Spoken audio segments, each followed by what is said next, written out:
یہ دعائے کمیل ہم پڑھتے ہیں، اس کی فضیلت پہ مجھے 2 جملے فرمائیے۔ دعائے کمیل حضرت خضر علیہ السلام کی دعا ہے جو حضرت علی نے نقل کی ہے۔ اللہ اکبر، حضرت خضر کی دعا ہے اور حضرت علی فرما رہے ہیں یہ خضر کی دعا ہے۔ حضرت خضر کی دعا حضرت علی نقل کر رہے ہیں اور تعلیم دے رہے ہیں حضرت کمیل ابن زیاد کو، جو صحابی پیغمبر بھی ہیں رضی اللہ تعالیٰ عنہ، اور مولا امیر المومنین کے ساتھ بھی انہوں نے ان کا زمانہ بھی درک کیا ہے۔ اور کمیل کو فرمایا کہ کمیل جب اللہ کی بارگاہ میں حاضری دینے لگو تو اس انداز سے اللہ سے بات کرو۔ دعائے کمیل خالصتاً عقیدہ توحید پر مشتمل، اللہ کی صفات پر مشتمل دعا ہے، اور ایک عاجز بندہ اپنے غنی رب کے سامنے جب بات کرے تو کیسے بات کرے، اس کی کون کون سی صفات کو یاد کرے اور اپنی کون کون سی خامیوں کو اس کے سامنے پیش کرے۔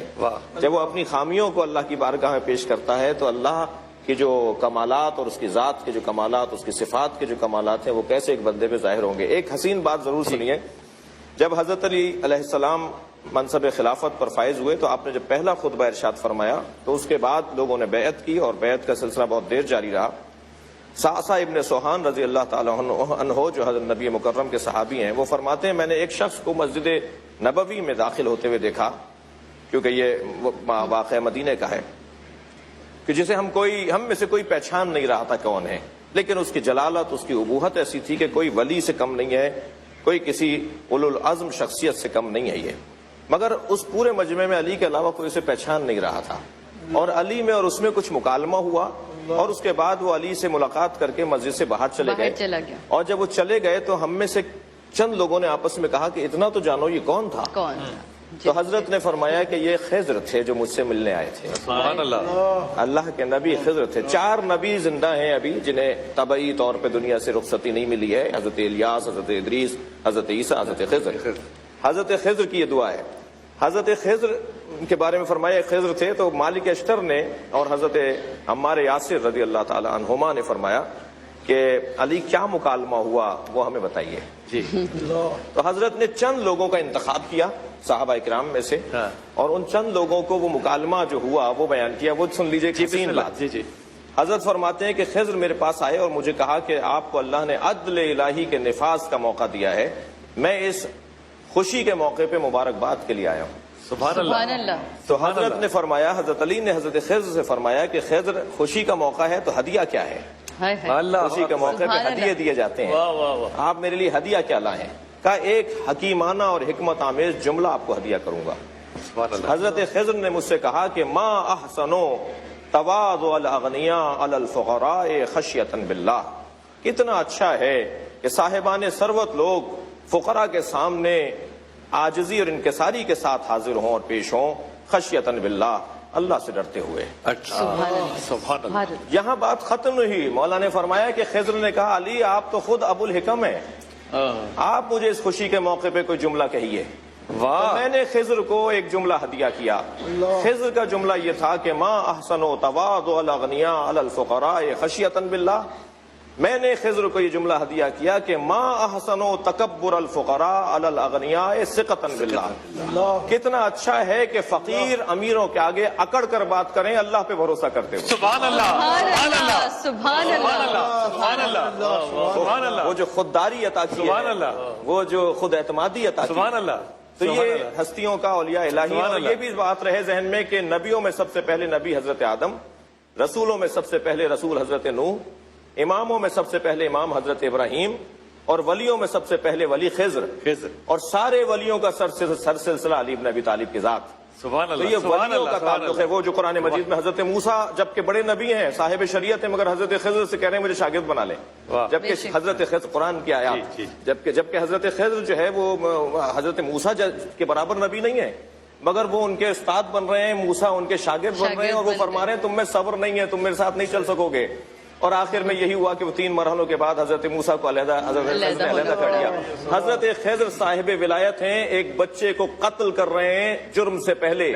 اور جو صاحب ولایت ہوتا ہے وہ کائنات پہ تصرف رکھتا ہے، کائنات کا حصہ ہم اور آپ ہیں۔ ولی وہ ہوتا ہے جو ہماری جانوں پہ ہم سے زیادہ حق رکھتا ہے، ولی وہ ہوتا ہے جو ہماری جانوں پہ ہم پہ زیادہ حق رکھتا ہے۔ سبحان اللہ، سبحان اللہ۔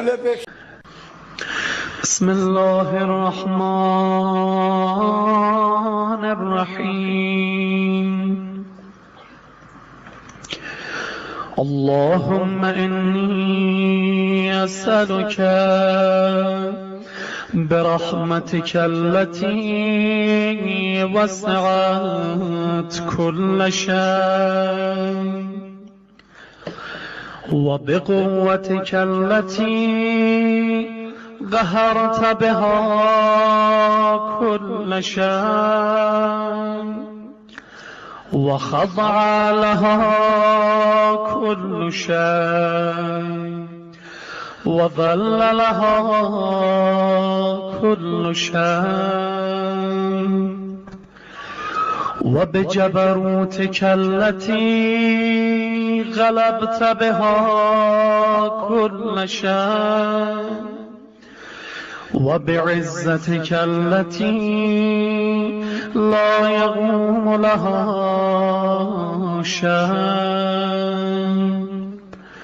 وبعظمتك التي ملأت كل شيء وبسلطانك الذي على كل شيء وبوجهك الباقي بعد فناء كل شيء وبأسمائك التي ملأت أركان كل شيء وبعلمك الذي أحاط بكل شيء وبنور وجهك الذي أضاء له كل شيء يا نور يا قدوس يا نور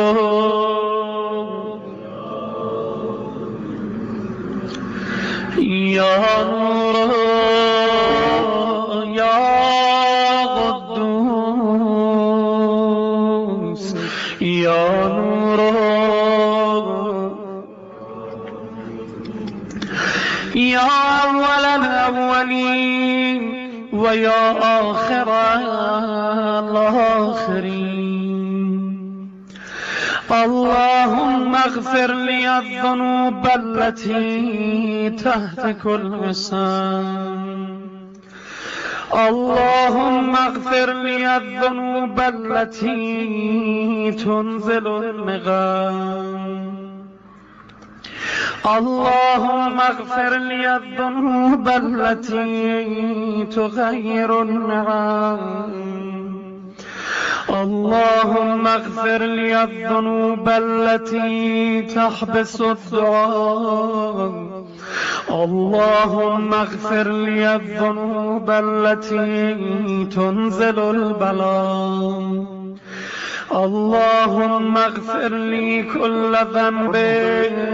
أذنبته وكل خطيئة أخطأتها اللهم إني أتقرب إليك بذكرك وأستشفع بك إلى نفسك وأسألك بجودك أن تدنيني من قربك وأن توزعني شكرك وأن تلهمني ذكرك اللهم إني أسألك سؤال خاضع متذلل خاشع أن تسامحني وترحمني وتجعلني بقسمك راضيا قانعا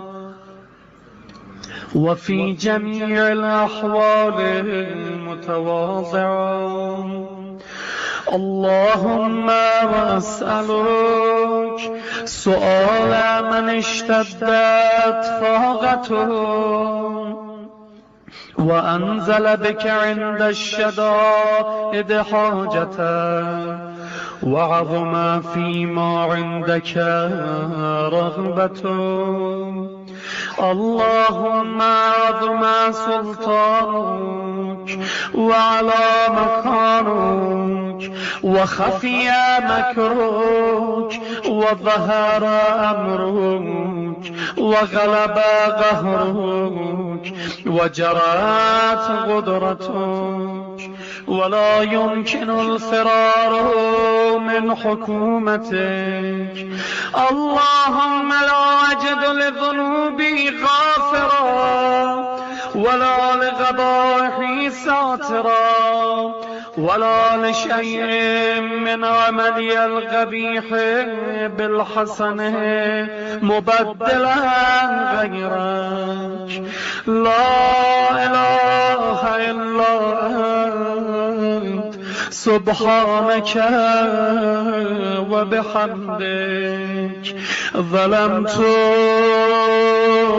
نفسي ظلمت نفسي ظلمت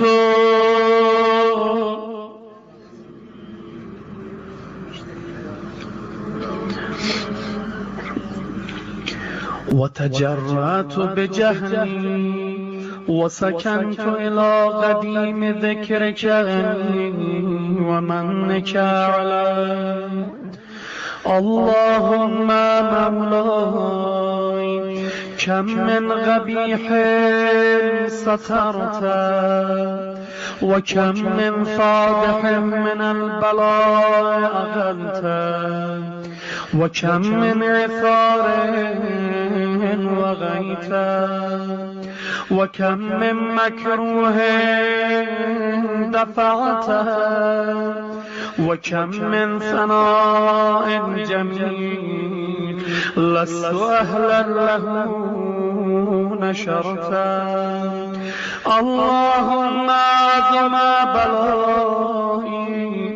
وأفرط بي سوء حالي وقصرت بي أعمالي وقعدت بي أقلالي وحبسني عن نفعي بعد أملي وخدعتني الدنيا بغرورها ونفسي بجنايتها ومثالي. يا سيدي فأسألك بعزتك أن لا يحجب عنك دعائي سوء عملي وفعالي ولا تفضحني بخفي ما اطلعت عليه من سر ولا